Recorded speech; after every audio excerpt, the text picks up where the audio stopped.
뉴욕 증시가 다시 하락 마감을 했습니다.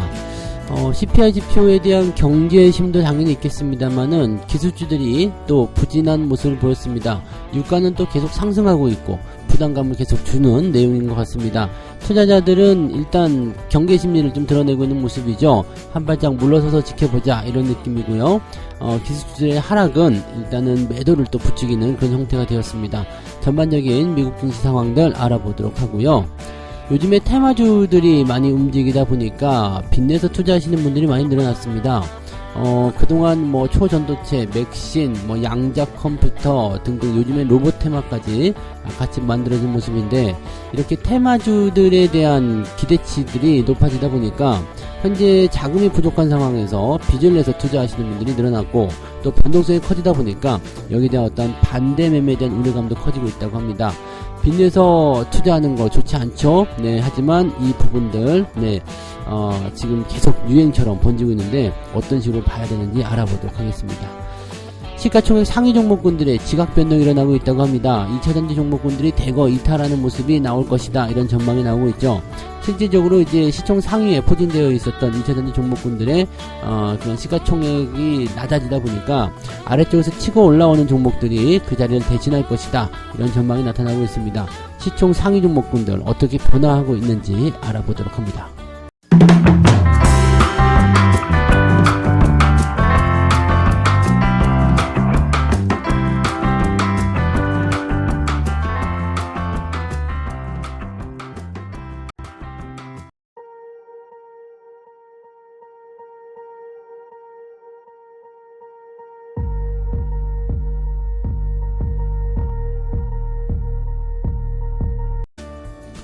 네, 반갑습니다. 오늘은 9월 13일 수요일입니다.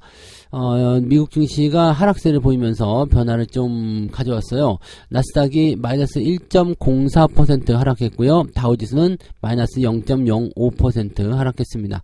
다우지수 내용만 보면은 아주 나쁘진 않습니다.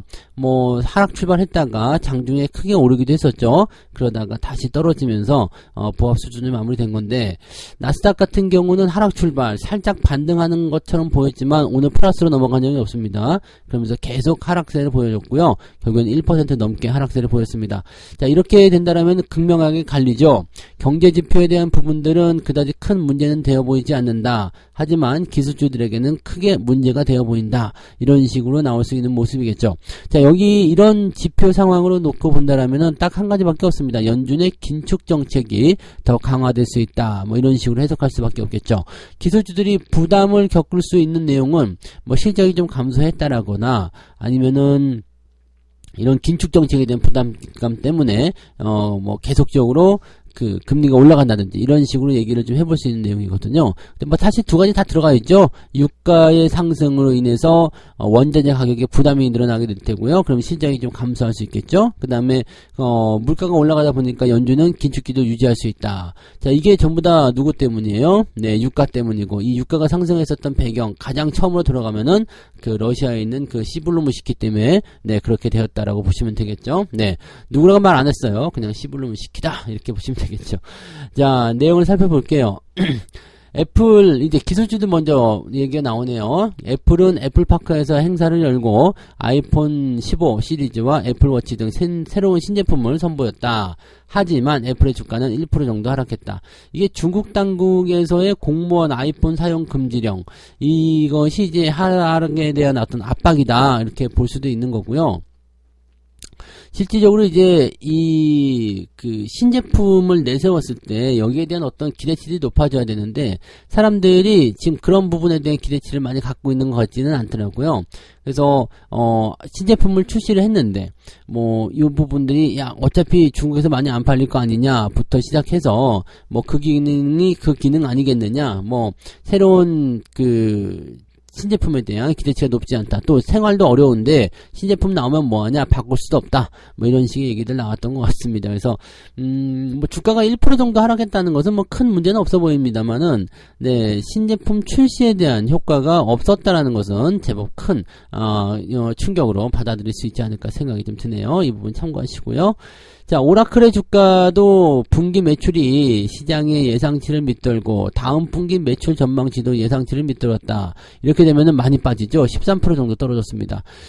기술주들 같은 경우는 대체적으로 이번 분기에 어땠고 다음에는 어떨 것이다 라고 얘기를 많이 해주는데 이렇게 뭐 다음 전망치도 안 좋아요 라고 얘기가 나오게 되면은 주가 변동성이 굉장히 커질 수가 있습니다. 그래서 이런 부분들이 좀 부담이 되는 모습인 것 같고요. 지금 뭐 아마존, 알파벳, 마이크로소프트 이런 것들도 모두 1%대 하락세를 보였고 테슬라의 주가도 2% 정도 하락했습니다. 슈퍼컴퓨터에 대한 기대감 때문에 많이 올랐었던 지수가 조금 내려가는 모습이라고 보셔야 되겠죠. 지금 전기차 판매량이 조금 부진하다라는 얘기들이 있죠.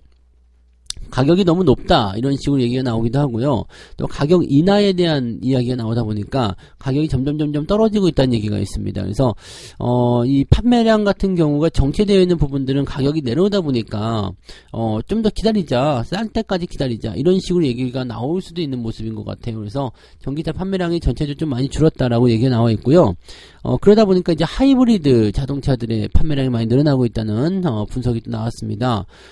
하이브리드 같은 경우는 지금 몇몇 기업이 안 됩니다. 현대, 기아, 도요타, 혼다, 포드 뭐 이런 정도밖에 안 되거든요. 그러니까 기업이 현대차에게는 상당히 좋은 그런 호재가 될 수 있는 내용이 좀 될 수가 있죠. 실제로 이제 전기차, 순수 전기차는 가격이 너무 비싸다라는 단점이 있는 반면에 하이브리드 같은 경우는 가솔린으로도 갈 수도 있고 그 다음에 배터리를 이용한 그런 주행이 또 가능하기 때문에 연비가 상당히 좋다라는 장점이 있잖아요. 그러니까 그런 기술력을 보유하고 있는 이제 몇 개의 기업들만이 2025년, 6년 그 정도까지 그 기업들만이 경쟁할 수 있다라고 되어 있습니다. 그러니까 하이브리드의 인기가 오히려 더 괜찮다라고 생각이 드는 거죠. 뭐 연비도 제법 많이 나온다는 걸로 알고 있어요. 그러니까 그렇게 본다라면은 뭐 가격이 기존 내연기관 자동차보다 조금 높은 그 정도의 어떤 상황이라면 전기차보다는 훨씬 부담 없이 접근할 수 있지 않을까 생각됩니다. 아무튼 뭐 그런 얘기들이라서 테슬라가 지금 뭐 이제 전기차 쪽에 어떤 그런 플랫폼을 가지고 있지만 갑자기 슈퍼컴퓨터, AI, 자율주행 뭐 이렇게 나오는 거 조금 의아했죠. 네, 근데 요게 이제 워낙 골드만삭스에서 너무 세게 치고 들어갔기 때문이라고 생각하고요. 너무 많이 올라간 것에 대한 하락이다 이렇게만 보시면 되겠죠. 2차전지와는 별로 관계가 없는 그런 주가 상승이었다고 보시면 되겠습니다. 전문가들의 어떤 그 예상치 또 그 경제지표 내용들 좀 살펴보면요. CPI 이미 말씀을 드렸던 부분이지만 전년 대비 3.6% 정도 상승할 것이다. 오늘 뚜껑 열어봐야지 알겠지만요. 일단 좀 올라갈 것이다 라고 얘기를 하고 있습니다. 만약에 이게 떨어진다라고 한다면 괜찮은 것 같긴 한데 떨어질 확률이 별로 없어요. 지금 그냥 CPI 같은 경우는 에너지 가격대를 많이 반영하거든요. 근데 유가가 많이 올라왔었기 때문에 그런 부분들이 있다 보셔야 되고요. 대신에 이제 유가를 빼버리게 되면은 물가는 많이 안 올랐어요. 네, 근원 CPI가 전년 대비 4.3%. 그래서 그 전달보다도 조금 완화됐죠. 4.7%에서 조금 떨어진 거니까 완화되는 모습입니다. 자, 이렇게 된다라면은 뭐 나쁘진 않아요. 그죠? 네, 근원 CPI 즉 핵심 물가라고 보시면 되는데 이 핵심 물가는 오히려 감소를 했기 때문에 물가가 올랐다고 보기 좀 어렵다라고 생각할 수 있겠죠. 다만 저 CPI 지표가 증가한 이유 중에 하나가 유가가 포함되어 있기 때문에 유가 상승은 결과적으로는 원자재 가격의 상승으로 이어지기 때문에 장기적인 인플레이션을 유발할 수 있다. 이렇게 우려감이 나올 수 있는 거죠. 네. 종목들에 대한 내용들 보면은 업종별로는 에너지가 계속 올라간다고 합니다. 유가가 올랐기 때문이겠죠. 네, 그 다음에 헬스, 산업, 소재, 부동산, 기술, 통신 관련 대부분은 하락을 했다라고 되어 있죠. 일단 기업의 어떤 그 실적이라든지 가치 이런 거에 좀 실망하는 모습도 좀 있었고, 그 다음에 CPI 지표에 대한 경계심 여전히 작용하고 있기 때문에 지수가 조금 억제된 형태였다라고 얘기가 좀 나오고 있습니다. 연준의 입장에서는 지금 지속적으로 긴축을 이어가게 될 가능성이 높다 이런 식으로 얘기를 하고 있기 때문에 여기에 대한 주의가 필요하다 이런 식으로 얘기가 나오는 거죠. 국내 증시는 만기를 앞두고 있기 때문에 오늘이 변동성이 가장 클 수 있습니다. 가장 크게 변동성이 나타날 수 있기 때문에 하락에 대한 포인트가 오늘 훅 떨어지게 된다면 내일은 반등이 나올 거예요. 그래서 오늘 변화에 대한 포지션들이 지금 미국 시장을 뭐 가지고 본다든지 또는 전반적인 내용을 봤을 때 주가가 좀 변동성을 보일 수도 있겠죠. 또 2차전지가 오늘도 추가적인 하락을 보이게 된다면 약간의 투매를 끌어낼 가능성도 있기 때문에 그런 상황이 벌어졌을 경우에는 지수 변화가 조금 더 하방으로 많이 들어갈 수 있을 것이다 생각됩니다. 그래서 일단은 오늘 같은 경우도 좀 지켜보면서 지지점을 유지해 주는지 여부를 살펴볼 필요가 있어요. 2500포인트가 지지선 여부 하단이 있기 때문에 거기까지 들어온 이후에 이제 반등을 하게 된다면 네, 또다시 괜찮은 모습을 보이게 될 겁니다. 일단은 이렇게 주가가 흔들릴 때 좀 잘 버티고 잘 견디셔야 된다는 거, 그것만 꼭 기억하시기 바랍니다. 자, 두 번째 이야기로 넘어가 볼게요. 경고 한 달 만에 테마주 타고 늘어나는 비투.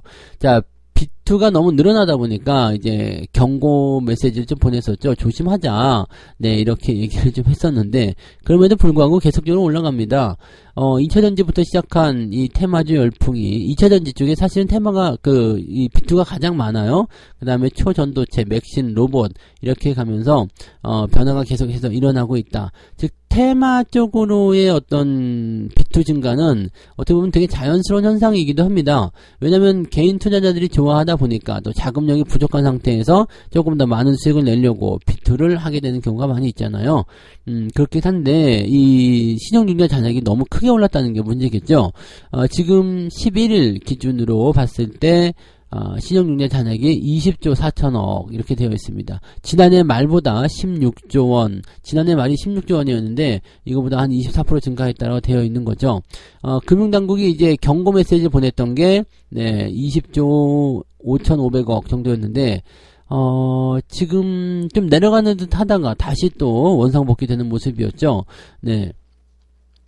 사실 뭐 단타를 치거나 뭐 미수 뭐 아니면은 이제 신용 뭐 이런 등등을 많이 사용들 하실 거라 생각합니다. 하지만 이렇게 레버리지가 쏠린다거나 이렇게 뭐 한쪽으로 뭐 집중되는 그런 투자를 위해서 비투를 많이들 하시더라고요. 그러니까 이게 문제가 될 수 있는 거죠. 내가 빚내서 투자한 다음에 이렇게 뭐라 그럴까요? 분산 투자로 장기적으로 접근한다. 사실 이런 분들은 별로 없어요. 왜냐면 빚내서 투자한다는 것 자체가 지금 빠른 시간 내에 뭔가를 해보려는 레버리지를 거는 것과 똑같은 거거든요. 그러니까 그런 식으로 봤을 경우에는 이 내용들이 빚내서 투자한 사람들의 대부분이 단기 매매를 위한 부분들이 가능성이 매우 높다라고 볼 수가 있는 거거든요. 그러니까 지금처럼 이게 시장이 흔들릴 때는 이런 물량들이 밖으로 다 튀어나오게 되는 그런 상황이 벌어지게 되죠. 그게 바로 투매라고 보시면 됩니다. 투매로만 끝나면 되는데 투매로 끝나지 않고 반대 매매로 이어지는 상황이 만들어지면 굉장히 피곤한 상황이 벌어지게 되는 거죠.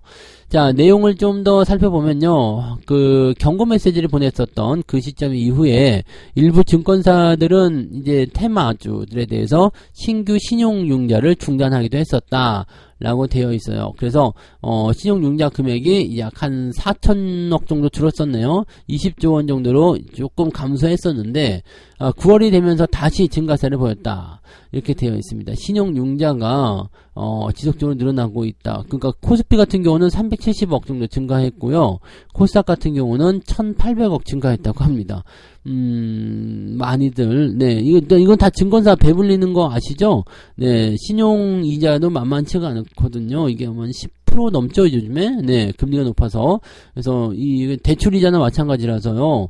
상당히 좀 부담되고 증권사 입장에서는 반대 매매를 때려버리면 되기 때문에 증거금, 즉 내가 가지고 있는 담보만 확실하다고 그러면은요 그냥 뭐 다 빌려주잖아요. 물론 이제 돈이 없어서 예전에는 그랬죠. 비투가 워낙 크다 보니까 돈이 없어서 못 빌려준 상황들이 좀 있었죠.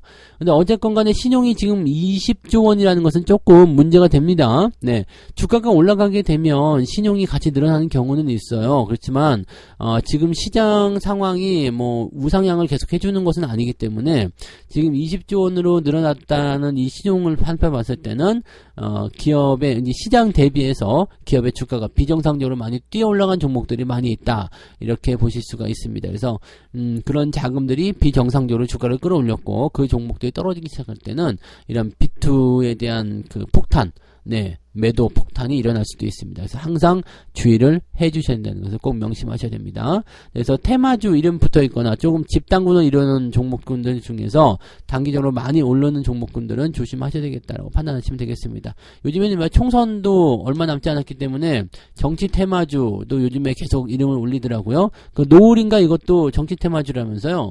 얘는 왜 올라가나 싶었는데 정치 테마주로 엮여 있더라고요. 그 다음에 뭐 계속적으로 나오는 어떤 테마, 심심할 때마다 나타나는 어떤 테마주들, 이런 것들, 네, 생각이 되고 있습니다. 그래서, 빚내서 투자하는 것이 아주 나쁜 건 아닙니다. 장이 좋아지고 있을 때, 상승 추세를 타고 있을 때, 빚내서 투자하시는 것도 어느 정도 레버리지를 주는 것도 수익을 올리는 하나의 방법이기 때문에 다 나쁘다고 볼 수는 없죠. 하지만, 네, 지금과 같은 상태에서 장이 떨어지고 있을 때, 횡보하고 있을 때, 이럴 때는 빚내서 투자하는 것은 좋지 않아요. 그래서 가급적이면, 네, 여유 있는 자금으로만 투자하실 것을 권장해 드립니다. 네. 세 번째 이야기 전달해 드릴게요. 2차전지가 약세를 보이면서 시총 상위에 있는 종목군들의 지각변동, 자리다툼이 일어나고 있다, 이런 얘기죠. 현대차가 어제 삼성 SDI를 제치고 시가총액 7위에 올라섰다라고 되어 있습니다. 장 중에는 6위까지 올라가는 것 같았지만, 네, 그렇지 못했다라고 되어 있는데, 뭐, 오늘 올라가면 또 가능성이 있을 수 있겠죠? 네. 기아 같은 경우는 이제 포스코 퓨처엠 위로 올라서면서 10위권을 올라섰다라고 되어 있습니다. 지금 이것을 우리가 잘 봐야 되는 이유가요. 시가총액 상위 종목이 어떻게 움직이는지가 업황의 변동성이에요. 2차전지가 지금 밀려나고 있다라는 거고요. 그 뒤를 다른 애들이 채우고 있는데 걔가 누구냐? 자동차다. 이렇게 되어 있는 거죠. 그러니까 실질적으로는 뭐 상위권에 포진되어 있는 애들은 변화가 없었겠지만 이 중하위권이라고 봐야 되겠죠? 네, 이쪽에서 치열한 다툼이 일어나고 있는 거고, 2차전지 종목이 점점 밀려나면서 새로운 뭐 그런 주인공으로 자동차가 등장하고 있다, 이런 얘기 되는 거죠. 자동차가 얼마나 올라갈지 모르겠습니다만은 이렇게 시가총액이 변화하고 있는 것을 읽어내면서 업종이 변화하고 있구나, 업황이 변화하고 있구나, 얘네들은 좀 떨어지는구나, 얘네들은 좀 올라가는구나 라는 식으로 우리가 판단을 좀 해보실 수가 있어요. 그러면 차기 주도주라는 것은 어쨌든 시장의 영향력을 많이 줘야 되거든요. 그러니까 그렇게 이 시총 상위권 안으로 훅 들어오는 종목군들, 얘네들이 바로 향기 주도주가 될 수 있다 보시면 됩니다. 그래서 지금 현재 시점에서는 2차전지는 좀 가라앉고 있는 상황이고요. 그 다음에 코스피 쪽에서요. 그 다음에 전기전자나 자동차는 굳건하게 유지가 되고 있기 때문에 이쪽으로 수급이 쏠릴 가능성이 있다라고 판단하시면 되겠죠. 자, 코스닥도 한번 볼게요. 코스닥 같은 경우는 여전히 2차전지 종목군들이 상위를 차지하고 있다라고 되어 있습니다. 그런데 중간 지점에서 또 막 자리다툼이 막 일어나고 있습니다. 엔터주, 게임주, 로봇주, 바이오주 이런 종목군들이 치고 올라가는 모습 보여주면서 2차전지 종목들 하나씩 끌어내리고 있는 모습이죠. 뭐 아직까지는 에코프로 그룹주들을 끌어내리기 위한 정도의 덩치는 만들어지지 않고 있습니다만은 만약에 에코프로 그룹주들이 주가를 떨어뜨려 준다라면 그 갭이 좁아지게 되면서 이 포지션이 바뀔 가능성이 높겠죠. 여기서 이제 셀트리온 같은 경우는 칠 필요가 없어요. 포스코 DX나 셀트리온 같은 경우는 어차피 코스피로 넘어가는 종목들이라서 크게 신경 쓰실 필요는 없겠고요. 지금은 이제 엔터 보셔야 되고요. 그 다음에 로봇이 이제 치고 올라오는 모습이죠. 그러니까 새로운 어떤 차세대 주자라고 봐야 되는 거죠. 로봇주가 상승세를 보인다라고 되어 있습니다. 그래서 당분간은 이제 레인보우 로보틱스에 대한 기대치가 높아져 있다라고 되어 있고요. 로봇 관련주들의 움직임들이 계속해서 이렇게 만들어지게 된다면 단기에 지금 로봇 관련주들은 어차피 AI를 품고 들어가는 거기 때문에 추가적으로 상승이 더 일어날 수 있습니다. 다만 단계 많이 올라왔다라는 부분들, 또 시장의 어떤 분위기 이런 것들 통해서 단기적 조정이 나올 수 있습니다. 그냥 무조건 좋다, 앞으로 더 잘 갈 거다 이런 생각으로만 접근하시기에는 조금 애매하다는 얘기죠. 매수하시더라도 오르지 않은 종목들을 공략하셔야지 수익이 나올 수 있다는 것을 꼭 명심하시고, 많이 올라간 종목들은 일단은 기다려주시는 거, 그것을 또 권장해 드립니다. 시가총액 상위가 어떻게 변화하고 있는지 잘 보면서 향후에 주도 업종군이나 향후에 관심 종목군들이 어떻게 변해야 되는지를 잘 체크해서 알아보시면 좋을 것 같습니다. 자, 이렇게 해서 오늘 세 가지 이야기 전달해 드렸고요. 기술주가 부진함에 따라서 미국 증시가 하락세를 보였다.